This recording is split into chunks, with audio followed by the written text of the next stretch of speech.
तर नमस्कार.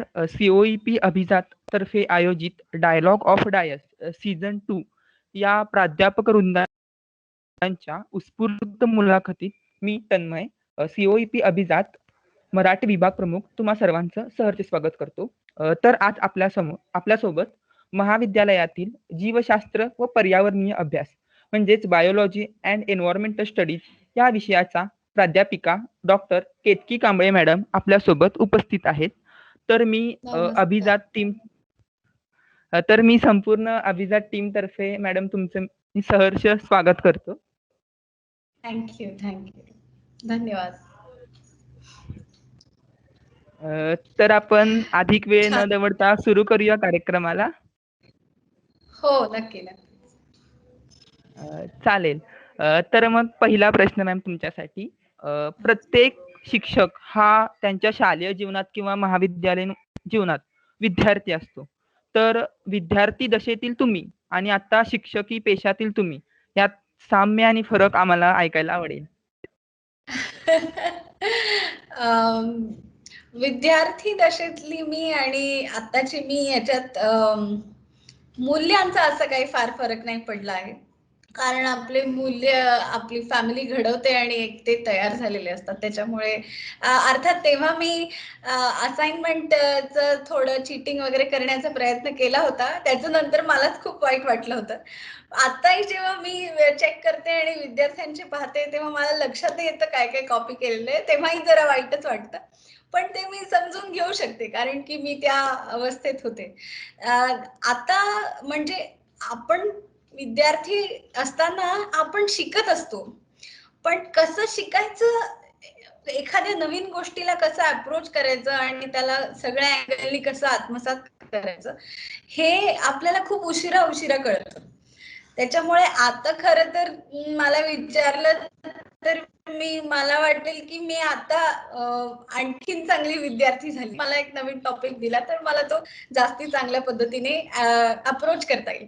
ते मला विद्यार्थी दशेत जमलं नाही. मला नवीन म्हणलं की मला बापरे मॅथमॅटिक्सशी जमलं नाही. त्याच्यामुळे तुम्ही पाहिलंय मला मॅथ्स एवढं फार येत नाही. आणि माझ्या आजूबाजूला सगळे तुम्ही असे असता ज्यांना फार त्याच्यातले प्रवीण आहात. त्याच्यामुळे असे काही मुद्दे आहेत की जे तेव्हा मी एवढी कॉन्फिडेंट पण नव्हते. तेव्हा मी माझे खूप फ्रेंड सर्कल पण तेव्हा नव्हता. आता म्हणून असं व्यक्तिमत्वात खुललेलं म्हणाल तर तसा बदल झालेला आहे. पण मूळतः म्हणजे शिक्षण ही प्रक्रिया आणि त्याच्याशी आपण एकनिष्ठ राहणं आणि आपल्या लर्निंग प्रोसेसमध्ये किंवा एखाद्या नवीन कॉन्ट्रीब्युशन करणाऱ्या प्रोसेसमध्ये याच्यात आपण जास्तीत जास्त इंटेलेक्च्युअली ऑनेस्ट राहणं याच्यासाठी आता मी आणखीन जास्ती कमिटेड झाली आहे. विद्यार्थी दशेत ते थोडंसं कसं ही परीक्षा आहे, ते दुसरं काहीतरी आहे, मग थोडंसं कॉपी करा, थोडं असं थोडंफार होत असतं आणि आपल्या विद्यार्थ्यांचं तर हमखास होतं आणि ते आम्ही समजू शकतो अर्थात. धन्यवाद मॅडम. तर आता आपण पुढचा प्रश्न घेऊया. आता थोडंसं वातावरण हलकं फुलकं झालंय त्यामुळे आपण रॅपिड फायरला आधी येऊ. तर रॅपिड फायरची उत्तर तुम्हाला 10 सेकंदात द्यावी लागतील. तर ओके. रॅपिड फायरला सुरू करूया का मॅम? हो चालेल, सुरू करूया. हा. पहिला प्रश्न, सर्वाधिक आवडलेली कादंबरी. फाउंटन हेड बाय आयन रँड ही मी 12वीच्या नंतर एकदा कधीतरी वाचली होती. म्हणजे प्रत्येक वेळेला वेगळं काहीतरी आवडलंय. म्हणजे शाळेत अगदी दाविंची कोड बापरे काय मस्त आहे हे असं वाटलेलं आहे. मग हे आवडलंय, मग पुढे आणखीन दुसरं काहीतरी आवडलंय. पण ओव्हरऑल असं सोबत राहणारं एखादं कोणतं कादंबरी, एखादी स्टोरी म्हणलं तर ती फाउंटन हेड बाय आयन रँड. ती 1925 का 40 मध्ये लिहिलेली गोष्ट आहे. पण अजूनही म्हणजे इतक्या वर्षानंतरही ती आजच्या काळातलीच कथा वाटते. म्हणून मला ती फार आवडते. पुढचा प्रश्न, आवडलेली वेब सिरीज व नुकतेच पाहिलेली वेब सिरीज. आवडलेली सॅक्रेड गेम्स मला खरंच आवडलं. म्हणजे अगदी गेम ऑफ थ्रोन्स पेक्षा जास्ती आवडलं. नुकतंच मला खरंच काही वेळच नाही मिळालेला आहे. फक्त मला जरा टेन्शन आलं आणि शांत व्हायचं असलं की मी हां. फ्रेंड्स पाहते. तर ते सगळेच पाहतात. म्हणजे ते ते काय म्हणजे हो. सगळ्यांनाच माहिती झालंय त्याच्यामुळे नुकतंच म्हणशील तर मी आत्ताच फ्रेंड्स पाहत होते. पण हां, आवडतं सॅक्रेड. होय. चालेल. Passion other than teaching. काय प्रश्न काय? Passion other than teaching. शिक्षण शिकवण्याशिवाय दुसरा लर्निंग एखादा छंद. लर्निंग करायलाच टीचर झाले वाटतं असं कधी कधी वाटतं. त्याच्या व्यतिरिक्त मला तुमच्या वर्गाला लक्षात आहे नाही, विनयच्या वर्गाला कदाचित लक्षात असेल, मला कार्टून्स ड्रॉ करायला आवडतं. आणि अजून नाहीये माझं इन्स्टावर काही पेज, पण येईल ते हळूहळू. मी म्हणजे आणि ते आपल्याबद्दल बोलतील तर काय बोलतील या अर्थाचं एक कार्टून बनवते आहे, कॉमिक सिरीज कॉमिक बनवते. तर हो, ते येईल. मॅडम आम्हाला ती कॉमिक वाचायला नक्की आवडेल.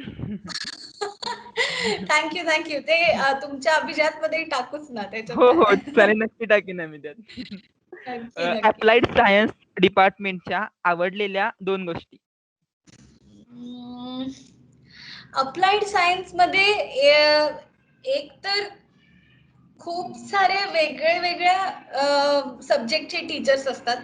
लॉ, सायकॉलॉजी, केमिस्ट्री, म्हणजे हे सगळे इतके वेगळे डायव्हर्स विषय आहेत. त्याच्यामुळे या सगळ्यांशी बोलायला जावं तर वेगवेगळे त्यांचे दृष्टिकोन कळतात आणि त्याच्यातली आपल्या डोक्यातल्या कुठल्या खिडक्या उघडत असतात, हे त्याच्यातलं सगळ्यात इम्पॉर्टंट. दुसरं, असं जेव्हा तुम्ही अशा एन्व्हायरमेंट मध्ये असता तेव्हा तुमच्या विषयातलं मला जास्ती माहिती की तुला जास्ती माहिती अशी काही कॉम्पिटिशन नसते. त्याच्यामुळे एक वातावरणही फार असं बॅलन्स आणि चांगलं असतं. त्याच्यामुळे या 2 गोष्टी ज्या कुठल्याही शिक्षकाला अगदी भावायला पाहिजे, कारण की त्या त्याच्या बेसिक ग्रोथ साठी महत्वाच्या असतात. या दोन्ही गोष्टी या डिपार्टमेंटला आहेत. चालेल. COEP कॅन्टीन मधील आवडता खाद्यपदार्थ. ओके. इडली. इडली. इडली सांबार. इडली सांबार. आणि आता लास्ट प्रश्न. तुमचे केवळ 3 शब्दात वर्णन करा. माझे? हां, केवळ 3 शब्द. अच्छा. Moody, passionate and crazy. अ, आणखी एक मॅम. तुम्हाला प्रेरणादायी वाटलेलं आणि आवडलेलं सॉन्ग कोणतं? सॉन्ग, अरे हे खूप बदलत राहतं. अरे हे म्हणजे असं काय ते हे नाही आहे. अं, अं, हे सॉन्ग खूप कॉमन आहे, म्हणजे सगळ्यांनाच आवडतं हे. थ्री इडियट्स मधलं नाही आहे का, सारी उम्र हम, म्हणजे every time when we feel something good, ते हे बरोबर. गाणं सगळ्यांच्याच आवडी, टीचर स्टुडंट सगळ्यांना ते हां. गाणं गाणं आहे. होय मॅम. थ्री इडियट हा सर्वांच्याच आवडीचा पिक्चर राहील. हो हो. अ, चालेल. आता पुढचा प्रश्न घेऊया आपण. हो. अ, तर आता विद्यार्थ्यांना लॉकडाऊनच्या काळात तरी आता ब्लॅकबोर्डवर शिकवणं शक्य नाही. त्यामुळं विद्यार्थ्यांना पी-पी-टीद्वारे शिकवणं ही संकल्पना आता विस्तृत झालेली आहे. तर हो. तुम्हाला कोणती संकल्पना प्रभावी वाटते? म्हणजे विद्यार्थ्यांना पी-पी-टीद्वारे शिकवावं की ट्रॅडिशनली ब्लॅकबोर्ड पद्धतीने शिकवावं? आणि ह्यातच आणखी एक प्रश्न, की तुम्ही तुमच्या पी-पी-टीमध्ये मीम्स अथवा अन्य मजेदार गोष्टींचा वापर करता. त्यामुळं आम्हाला त्या संकल्पना सहज स्पष्ट होतात. तर तुम्हाला ही प्रेरणा कुठून मिळाली? ओके. तर मी आधी पहिल्या प्रश्नाचं उत्तर देते. ते थोडं सीरियस आहे. म्हणजे मला असं वाटतं, की कोणत्या पद्धतीचा वापर हे कंप्लीटली त्या विषय आणि त्या विषयाच्या कंटेंटवर असावा. आता फॉर एक्झाम्पल केमिस्ट्रीचे इक्वेशन्स किंवा मॅथेमॅटिक्सचे डेरिव्हेशन्स हे तुम्ही एखाद्या पीपीटीवर दाखवून होत नाही. मुलांनी ते करून बघायला पाहिजे, तेव्हाच त्याच्या डोक्यात जातात. त्याचबरोबर माझा जो विषय आहे बायोलॉजी, त्याचा जर तुम्ही एखादा प्रोसेसचा व्हिडिओ व्यवस्थित पाहिला, तर तो आणि त्याचं जर चित्र तुमच्या समोर असलं, तर ते जास्ती पटकन डोक्यात जातं. तर त्याच्यामुळे हे पूर्णतः विषयाभिमुख असायला पाहिजे, की कोणतं माध्यम त्याच्यासाठी घ्यावं. असं जरी मी आता म्हणलं असलं तरी मला ऑनलाईन आणि पीपीटी द्वारे शिकवणं, फक्त पीपीटी द्वारे शिकवणं आणि ऑनलाईन शिकवणं हे अजिबात आवडत नाही. याचे दोन कारण असे की एक तर विद्यार्थ्यांच्या भावभावनात किती त्यांना कळलं आहे आणि किती त्यांचं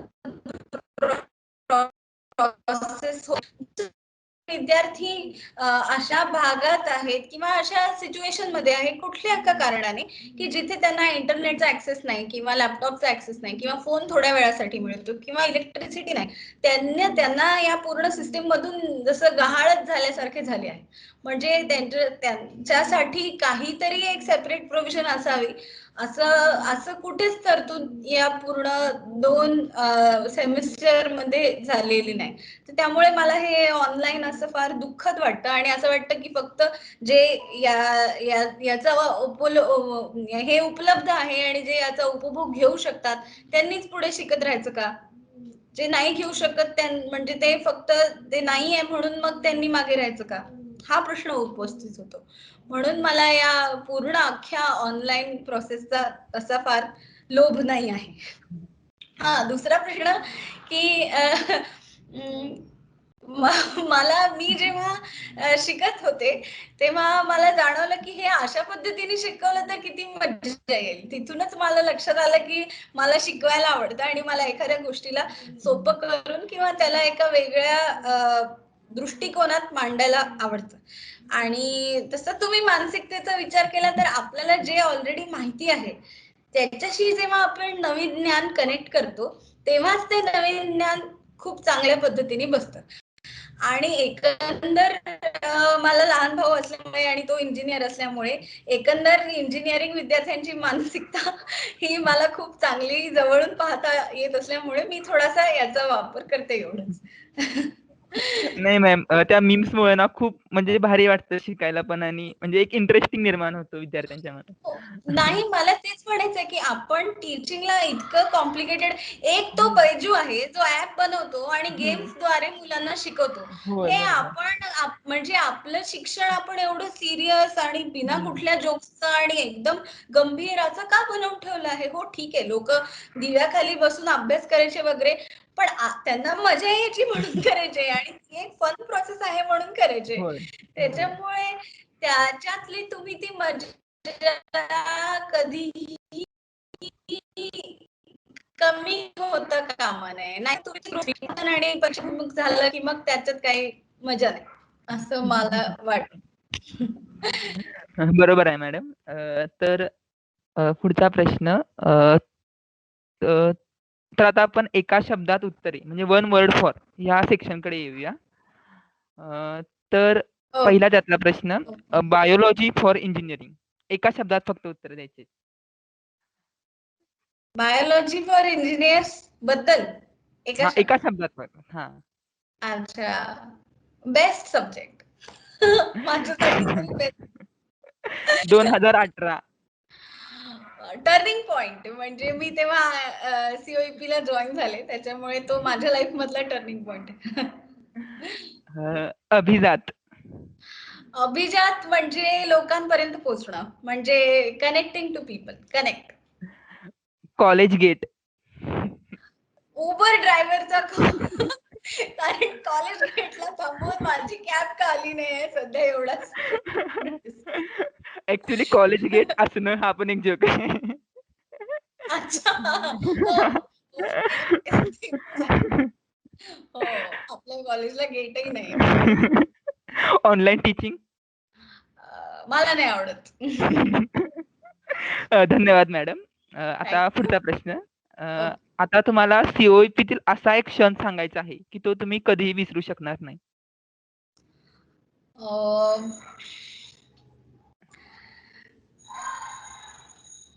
सीओईपीत असे भरपूर, म्हणजे आता मला असं आठवायला लागेल आणि ते खूप सारे आहेत असे असे असे क्षण. अं, पण मला मी फेस्ट होतं आपलं, बहुतेक माइंड माइंड स्पार्क च्या दरम्यान माइंड स्पार्कचं फेस्ट होतं. आणि असं सगळे एक्साइट होते आणि मी नवी होती तर मी सगळे बघत सगळीकडे फिरत होते आणि मला खूप कौतुक वाटत होतं. आणि त्यानंतर जो शनिवार होता आणि निघायला उशीर झाला आणि मला असेच सेकंड इयरचे विद्यार्थी ज्यांनी सांगितलं होतं हे खूप छान आहे असं झालं आहे वगैरे करून. आणि नेमकं हे सगळे स्टॉक आणि कॉम्प्लेक्स आणि बोटच्या आसपासच्या त्या एरियामध्ये सगळे खूप असतात. आणि त्या दरम्यान असं झालं होतं की थोडासा पावसाचा शिडकाव झाला होता आणि सगळे लोकांनी जे डस्टबिन मध्ये जे खाऊन टाकलेलं वगैरे होतं आणि खूप गर्दी झाली तर ते खाली पडून ते खराब झालं होतं. तर कॉलेजमधून मी म्हणजे सगळं भेटून वगैरे निघायला मी लागले तर सीनियर विद्यार्थी जे ह्या इव्हेंटचे कोऑर्डिनेटर्स होते जे सकाळपासून लेझर मध्ये फिरत होते ते लिटरली आता की हा कचरा असा तिथे राहू नये आणि हे पुन्हा पाऊस आल्यावर आणखीन खराब होईल म्हणून तो बाजूला करण्याच्या प्रयत्नात होते. आणि मला तो याच्यासाठी कौतुकाचा वाटतो ना की हे आपल्या कॉलेजचं स्पिरिट असावं की आपण कितीही म्हणजे खूप छान खूप मस्त ऑर्गनाईज केला हा कार्यक्रम आणि आता सगळे कोणी नाहीये बघायला तरी तो पूर्णत्वास तोपर्यंत नेत नाही जोपर्यंत त्याच्याबद्दलचं आपलं सगळं कमिटमेंट संपत नाही. आणि ती कमिटमेंट मला त्या विद्यार्थ्यांमध्ये दिसत होती तिथे आणि मला खूप छान वाटलं की खरंच म्हणजे आपले विद्यार्थी असे नाहीये की हा आपलं काम झालं वाऱ्यावर सोडून चालले आणि तशी टेंडन्सी बनू नये. इनफॅक्ट ते आपल्या कमिटमेंटला म्हणजे आपल्या कामाला तेवढेच कमिटेड राहावे. तर मला तो क्षण खूप म्हणजे असे माझे क्षण माझ्या कलिग्स बरोबर खूप आहे पण हा विद्यार्थ्यांचा असल्यामुळे हा खूप स्पेशल आहे की तिथे मीच शिकले की हो बाबा असं नाहीये की झालंय आणि आता गेले तर निघा बाबा हे उद्या कोणीतरी साफ करेल. तर दॅट वॉज स्पेशल. चालेल. तर आता पुढचा प्रश्न, हे किंवा ते, दिस ऑर दॅट, यामध्ये ओके तुम्हाला 2 ऑप्शन दिले जातील आणि त्यातलं एक निवडायचा. ओके. बायोलॉजी किंवा environmental studies? Environment for engineers. कारण सध्या त्याची फार गरज आहे. चहा किंवा कॉफी? मूड प्रमाणे पण चहा म्हणजे मॅक्सिमम चहा. पुणे की औरंगाबाद? अरे हा फारच अवघड प्रश्न आहे. नगर नगर विनय नाही. आहे रेकॉर्डिंग करायला म्हणून मध्ये मधल्यामध्ये ऍव्हरेज ऍव्हरेज. स्टुडंट्स किंवा फॅकल्टी? स्टुडंट्स नेहमी. I am a student for life and I want to be with students always. म्हणजे अर्थात फॅकल्टीचे कलिग्स असतात आणि तुम्ही एका सेमिस्टर पुरते असता आमच्यासोबत पण तरी शेवटी आम्ही तुमच्यामुळे आहोत. बरोबर. So without you we don't have any existence. So always students.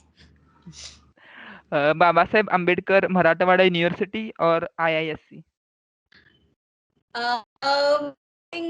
खूप सारं म्हणजे IISc ला लागतं तिथे. त्याचा माझा जो बेस आहे तो मामूद बनलाय. त्याच्यामुळे मी असं नाही म्हणू शकत की I do not like Mamud. But IISc ने मला खूप वेगळं घडवलं. म्हणजे विचार कसा करायला पाहिजे याला एक योग्य दिशा तिथे मिळाली आहे. त्याच्यामुळे IISc. पण हा मी बांबूलाही तेवढीच ऋणी. किती अवघड आहे हे की ते. धन्यवाद मॅडम. आता पुढच्या प्रश्नांकडे येऊया. तर आजचं युग हे खरं तर स्पर्धेचं युग मानलं जातं. परंतु या जीवघेण्या स्पर्धेच्या युगात आपण एकमेकांना साथ न देता दुसऱ्यांच्या मार्गावर काटे पसरवून स्वतः लोक यशाची वाट धरत असतात आणि ही एककेंद्री मनोवृत्ती आता वाढत चालली आहे. तर अशा परिस्थितीत या कॉम्पिटिशनच्या युगात कोऑपरेशन कसं शिकायचं? तर याबद्दल आम्हाला ऐकायला आवडेल. तुम्ही माझे जेवढ्या लोकांनी क्लासेस अटेंड केले आहेत, वेगवेगळ्या पद्धतीने मी हे सांगते की आपलं शरीर हे 3.7 ट्रिलियन पेशींनी बनलेलं आहे आणि ते आपसात कोऑपरेट करून आपल्याला एक अखंड जीव बनवतायत. तर आपण कोऑपरेट करून अखंड एक काहीतरी, इनफॅक्ट आपण करतच आलो आहोत. आता कॉम्पिटिशन ही आपली रियालिटी जरी असली तरी आपण जर इतिहास पाहिला तर आजही हे सत्य आहे की 150 चिंपॅन्झीला एका खोलीत बंद करा तर ते आपसात मी अल्फा मेल म्हणून आपसात भांडतील. पण 150 मानवांना जर बंद केलं तर ते एक ऑर्गनायझेशन तयार करून आणि ती त्याच्याभोवती काम करायला सुरुवात करतील. म्हणजे इनफॅक्ट अगदी ट्रायबल आदिवासीच्या टाइम्स पासून आपण फक्त आपण अशा गोष्टी म्हणजे अग्नीची भीती वाटणे किंवा सूर्यदेवताची पूजा करणे, ह्या गोष्टी आपण तयार केल्या, घडवल्या की आपण या आस्थेपोटी एकमेकांची मदत आणि एकमेकांची साथ द्यायला सुरू करू. त्याच्यामुळे हे इतकं आपल्यात भिनलेलं आहे की आपण एकमेकांच्या साथीशिवाय पुढे जाऊच नाही शकत. हे जरी सत्य असलं तरी ही लार्जर पिक्चर, ही भूमिका बघण्याकडे एक सामान्य विद्यार्थी किंवा एक सामान्य स्ट्रगलिंग व्यक्ती लक्ष नाही देऊ शकत. कारण त्याच्यासाठी हे असतं की मी 4 लोकांना मागे ठरवून माझी सीट इथे आली. स्पॉट राऊंड मधले तर मला आणखीन वाटतं की बापरे कष्टाने इथे आलो. तर त्याच्यामुळे जेव्हा कॉम्पिटिशन आपली रियालिटी असते, पदाची रियालिटी असते, आपण त्याला विसरून किंवा त्याला डावलून एक वेगळं कोऑपरेटिव्ह जग इमॅजिन. इथून पुढे आता we are facing global problems, climate, आपण जे काही जसं काही जनावरांना हँडल करतो त्याच्यामुळे. तर या सगळ्या कारणांनी जेव्हा ग्लोबल प्रॉब्लेम्स वाढतायत तेव्हा आता तू माझा मी हा देश मी तो देश करत बसून आता ते भांडणं सोडून पुढे बघण्याशिवाय पर्यायच नाही. जे की आपल्या लीडर्सला जमत नाही, जे की कदाचित मोठ्यांनाही जमत नाही, पण ही तुमच्या पिढीची सगळ्यात मोठं मला आव्हान वाटतं. कारण तुमच्याकडे असा एक कोणी रोल मॉडेलच नाही जो ग्लोबल विचार करेल, जो ग्लोबल अशी कुठली भूमिका, असा कुठला लीडरच नाहीये तुमच्या समोर, असं काहीच उदाहरण नाही. एक अब्दुल कलाम होते, पण म्हणजे त्या संदर्भात ते आपण त्यांचे उदाहरण घेतो. पण आजच्या काळात ना मोठे आपल्याला हे समजवतात, ना पॉलिटिकल वातावरण हे समजत आहे, पॉलिटिशियन्स तर अजिबातच समजत नाही. त्याच्यामुळे हे आपल्याला हे सारखं सारखं आठवून देणं, आणि ह्याच्यासाठी बायोलॉजी सगळ्यात चांगलं आहे. म्हणजे मी याच्यासाठी म्हणते कारण हे आपल्या शरीरातले उदाहरण आहेत, आपले उदाहरण आहेत की तुम्ही साधक गोष्ट आहे की माझा आवाज तुझ्यापर्यंत पोहोचतोय, ह्याला जरी टेक्नॉलॉजी कारणीभूत असली तरी तुझ्या कानापासून तुझ्या बुद्धीपर्यंत जाऊन त्याचा अर्थ तुला कळेपर्यंत किती लोक त्याच्यात, किती पेशी त्याच्यात गुंतलेले आहेत. आणि ह्या आपसात चांगलं काम करतायत म्हणूनच आपण काहीतरी वेगळं करू शकतोय आपल्या आयुष्यात. तर हे उदाहरण जेव्हा आपण आपल्या शरीराकडनंच घेऊ तेव्हाच आपण पॅन्डेमिकला, पर्यावरणाला, सगळ्या गोष्टीला आणखीन चांगल्या पद्धतीने तोंड देऊ शकू आणि सांभाळू शकू. तर मला फार गरजेचं वाटतं हे की आपण कॉम्पिटिशनचा विचार न करता कोऑपरेशन कडे जास्ती झुकावं. धन्यवाद मॅडम. तर Thank अशा you. तऱ्हेने आपला हा मुलाखतीचा कार्यक्रम इथे समाप्त होतो. तुम्ही आमच्या विनंतीला मान देऊन खरंच कार्यक्रमात उपस्थित राहिलात आणि खरंच म्हणजे माहितीपर आम्हाला आमची मुलाखतीला उत्तरे दिलात. तर त्याबद्दल संपूर्ण अभिजात टीमतर्फे मी तुमचं मनपूर्वक आभार मानतो. थँक्यू. मला इथे येऊन खूप छान वाटलं आहे. पुन्हा विद्यार्थ्यांशी गप्पा मारता येतील आल्या असं वाटलं आहे. नाहीतर एरवी फक्त वर्गात टॉपिकच शिकवला जातो, असं मनमोकळं बोलायला मिळत नाही. त्याच्यामुळे मला ही अपॉर्च्युनिटी दिल्याबद्दल आणि त्याच्यामुळे मलाच खूप छान वाटतं आहे. थँक्यू. धन्यवाद मॅडम.